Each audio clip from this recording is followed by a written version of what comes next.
It's the eve before the NBA Finals, and I'm so excited for this good basketball we're about to see. But I'm also excited because I got my weekend pass to the Tallahassee Regional for college baseball. I get to see Florida State when have two guys from Lincoln on the team, Tyler Holton, who's injured, and Austin Pollock, who I taught last year and watched play a little baseball. But I also get to see the Mississippi State Bulldogs, Hail State, coming from Starkville, Mississippi to this regional. I'm excited to see some good baseball this weekend. Excited for the basketball tomorrow and baseball this weekend. It's a good weekend of sports coming. Here we go with a new episode of Sip2Tally podcast. And we back out the mud with the Sip2Tally podcast. This is the episode that has to do all about the NBA Finals. It starts tomorrow. Tonight's Wednesday.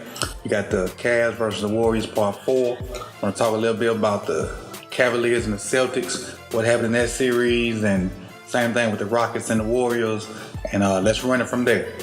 First up, the Cavs and the Celtics. The good thing about that matchup was the Cavs kind of relied totally on LeBron. It was LeBron and a bunch of guys. I'm glad that Jeff Green showed up the Game 7 to help him out and, give him some support, because really Kevin Love with the concussion, JR not really making shots, riding the hood buried on the bench. All those guys he traded for really not living up to expectations. The only guy that's really doing what he's expected is Tristan. Tristan got offensive rebounds and, pushed the tempo a little bit. Well, pushed Al Horford a little bit around. But the good thing about the Celtics, they're young. They got a lot of experience coming back for next year. And they made it to the Eastern Conference Finals without their two best players, Kyrie and Gordon Hayward. Gordon Hayward obviously broke his leg opening night, and I think Kyrie did something with his knees. And so coming back next year, they have a high draft pick. They have all those guys back. If they choose to keep them, then they should get a healthy Kyrie and a healthy Gordon to push whoever's in the Eastern Conference next year. As far as the Cavs have LeBron, his heart. He's obviously the best player in the game, and he's willing the Cavaliers to the NBA Finals again for a 4th straight time against the Golden State Warriors.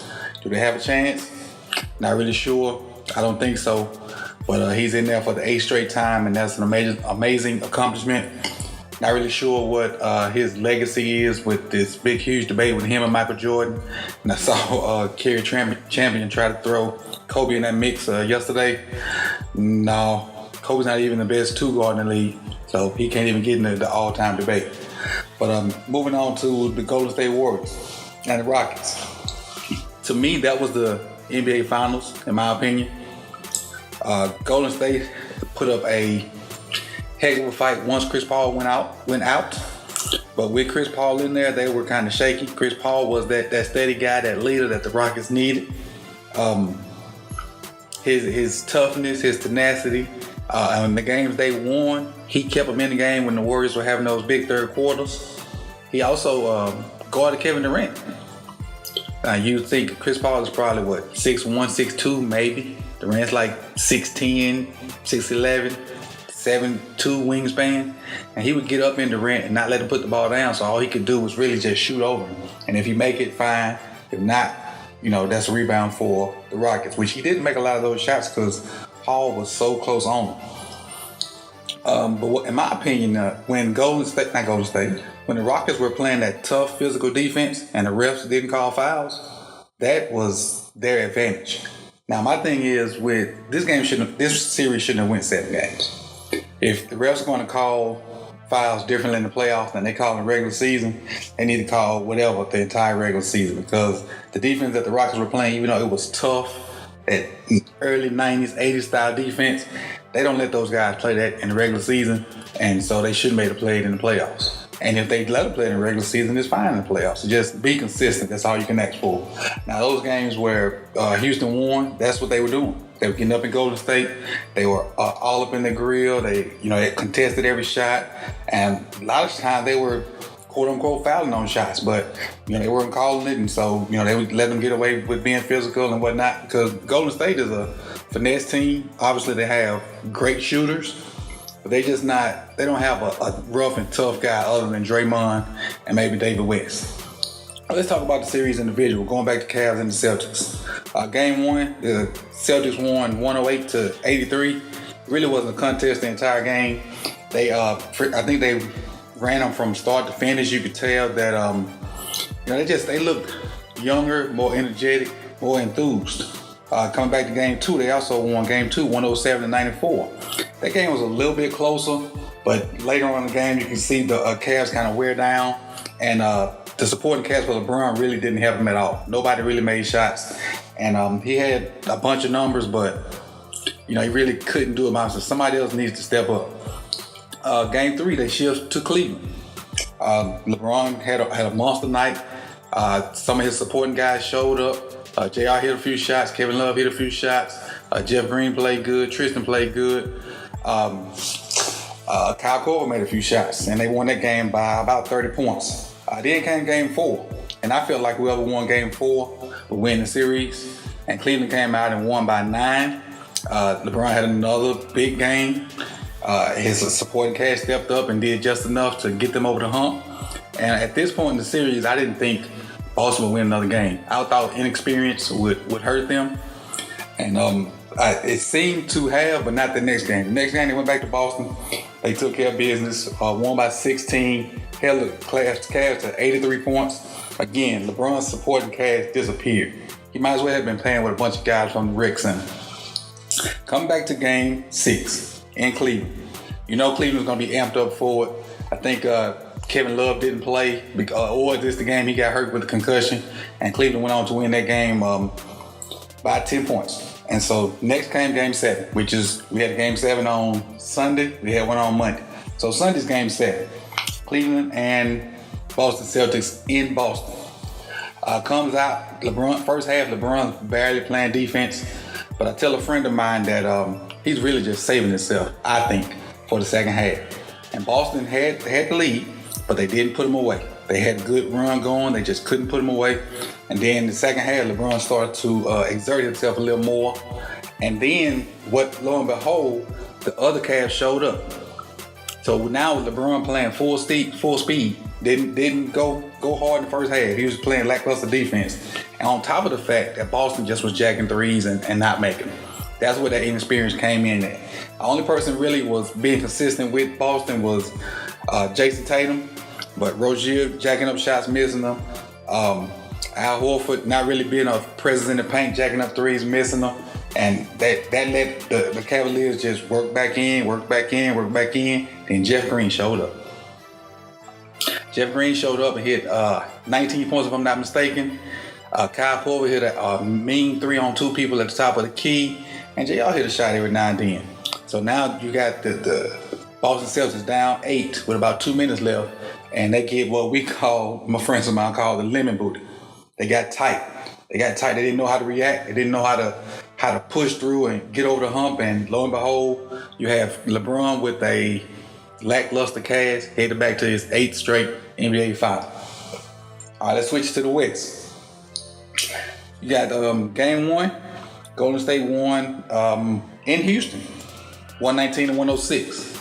You had one of those third quarter flurries from Curry and Durant, and really the Houston Rockets just, they were stunned. I don't think they were prepared for what Golden State had for them. They were testing out things and trying to see what would work, and they didn't shoot very well either. Maybe it was because Paul's first time in the conference finals and the other guys, but they didn't shoot very well. James Harden got his, but they didn't shoot very well.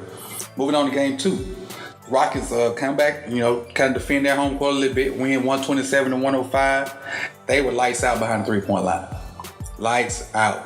Eric Gordon, Ariza, James got his. Chris with his toughness and his mid-range shot. And even Chris took a step back. A part of his game that I didn't know he had. He could shoot a 3 like that. I didn't know. I knew he could make them occasionally. But Chris was deadly from 3-point line. Game 3, go to Golden State. This was a total laugher. I think maybe with 10 minutes left in the fourth quarter, Golden State was up by like 34, 35, and they kind of kept that lead throughout the game. So when they cleared the bench toward the end of the game, I don't know what was in Quinn Cook's mind, but Quinn Cook ran off for 11 points in about 3 minutes and pushed that lead to 40. I guess he was determined on making them lose by 40, and they ended up losing by 42, if I'm not mistaken. Game 4. which I know everybody in America thought Golden State would probably win, myself included. And Houston gutted out a 95-92 win. Golden State didn't shoot very well. The Rockets didn't shoot very well. But Chris Paul weathered that Golden State third quarter flurry by hitting a bunch of mid-range jump shots and playing some good D on Steph. And so they eked that game out, and then you kind of had some doubt to creep in your mind. You're going back to Houston 2-2. So now we're thinking whoever win game 5 probably could win this series. So come game 5, back in Houston. This is another great basketball game. Game 4 and game 5 of this series is what basketball was all about. If you're not a basketball enthusiast after those 2 games and kind of want to see games like that all the time, you hide up on the rock, because that is what basketball was all about. That was some great basketball. And the Rockets pulled out both of those games, holding Golden State to 92 points in one, 94 in the other. Now in that game 5, I think Draymond just pissed down his leg. He had 2 or 3 turnovers late in the game. He got a rebound, should have called a timeout, ended up passing the ball, and then they got the timeout, so they couldn't advance the ball to half court. And so then, even after the timeout, they gave Steph the ball. He throws it up court to Draymond, I guess, to maybe set a screen or get something else. But by the time Draymond catches the ball, he takes off running. Another turnover. It's like 2 seconds left. They lose that game. So blame that one on Draymond. But at the end of that game, Chris Paul gets hurt. With maybe like 2 minutes left in the game, he does a spin move and a little fadeaway in the paint on. I'm not sure who was on, and pulls his hamstring. And they eked that win out. The series changed in that moment. So come game 6 back in Golden State takes care of business, wins 115-86. Another big blowout game by 30 points. A huge third quarter, a huge game by Clay. Clay ended with 35, if I'm not mistaken. He kind of did this, and had 9 threes. He kind of did the same thing to Kevin Durant and Russell Wilson a couple years ago when Russell then was up 3-2 rather, and Warriors were trying to get back. Clay hit 11 threes in that game.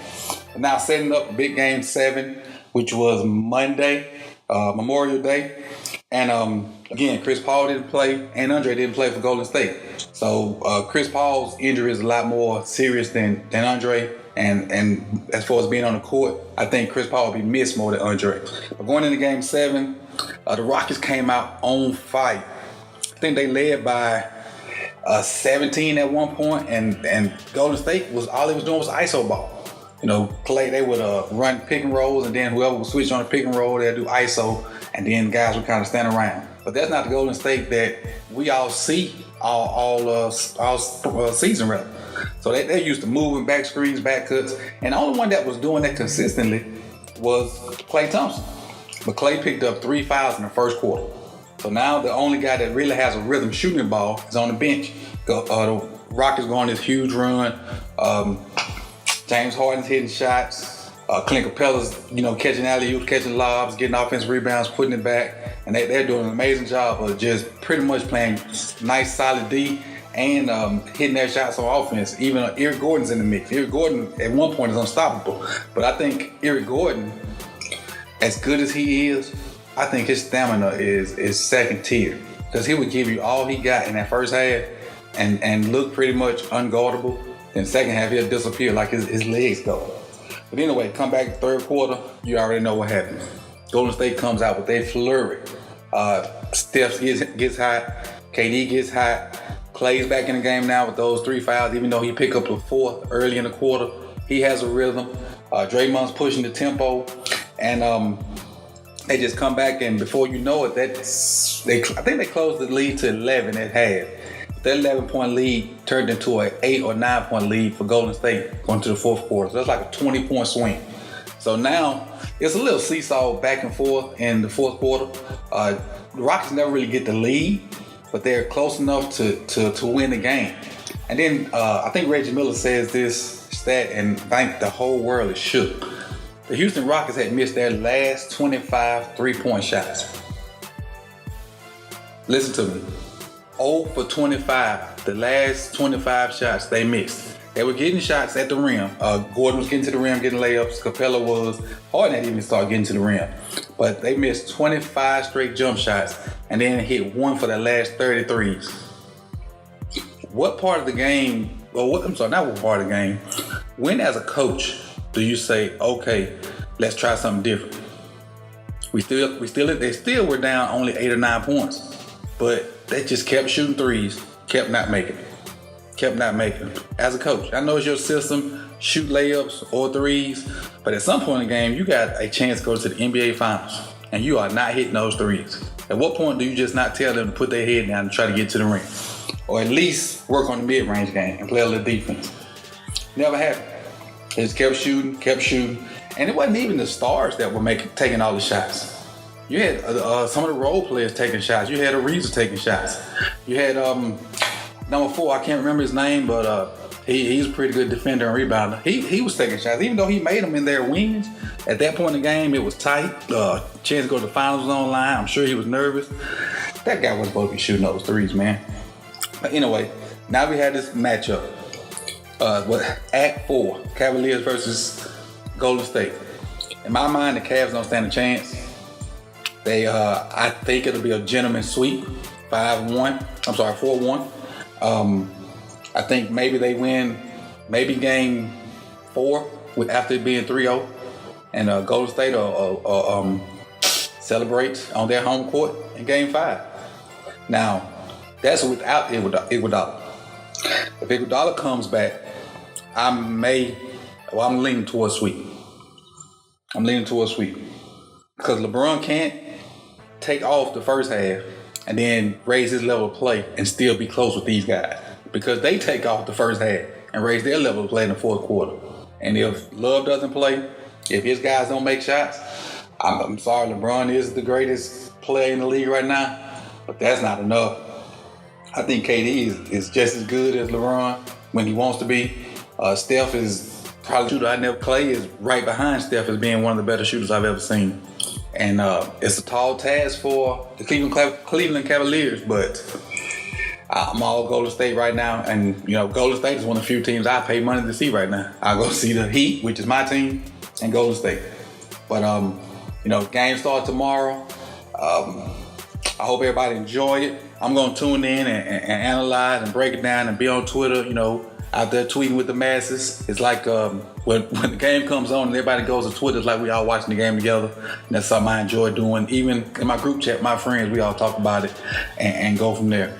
And we had this huge debate today about LeBron and his help. Somebody sent us a picture of Kobe when he won a championship. He had Paul Gasol at center, a power forward, Andrew Bynum. He had Shannon Brown, Lamar Odom, had a few more guys, and they said that team was worse than the team LeBron had. I had to disagree, because at that point in time, Lamar was averaging like 10-6, maybe 15-6 at that time. And I think Paul Gasol was the best big man in the league at that time. Bynum was a young bull, kind of like Tristan Thompson, get offensive rebounds and block shots and stuff like that. You also had Shannon Brown on that team who could defend any guard. You had, who else was out there with them? Obviously Kobe, what more can you say? You got Kobe, because he gonna wheel you some wins and keep you in the game and a lot of those other things. But that team that Kobe was on, I think that was his first championship without Shaq, and that team had way more help than what LeBron has. So I'm gonna salute LeBron and for getting to this 8th straight final with this rec ball team he has. And I can't wait to see the final start tomorrow. This Sip2Tally podcast, next episode will be out tomorrow. So tomorrow while the game's on, if you don't follow me already, go follow me on Twitter at Coach Evans9, Coach Evans9. And also, before you click out of this podcast, make sure you subscribe, like it, comment down in the box if you want to. But definitely follow me on Twitter, Coach Evans9, and we can talk back and forth and talk about what's going on in the NBA Finals and just life in general. Any other sports you want to talk about, I'm down for it. Hit me up. This Sip2Tally podcast, another episode in the books. Appreciate you, everybody. We out.